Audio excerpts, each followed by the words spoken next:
Hurmatli chegarachilar, kirib kelayotgan bayram aslida eng birinchi sizniki. Yurtimiz, uyimiz, chegaramiz posbonlari. Bayramingiz muborak. Oilangiz baxtiga doim sog' bo'ling. Bilaman, ko'p erkaklarni bitta savol qiynaydi.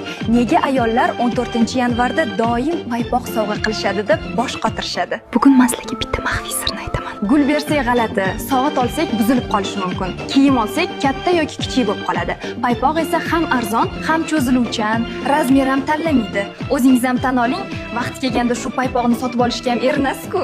Shuning uchun biz har yili sizning paypoq zaxirangizni muntazam yangilab turamiz. Xullas qizlar, biz ham tan olaylik, bu sovg'a emas. Bu puxta o'ylangan strategiya, to'g'rimi?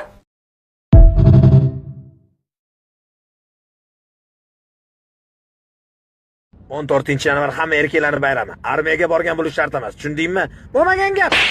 Bo'lgan gap.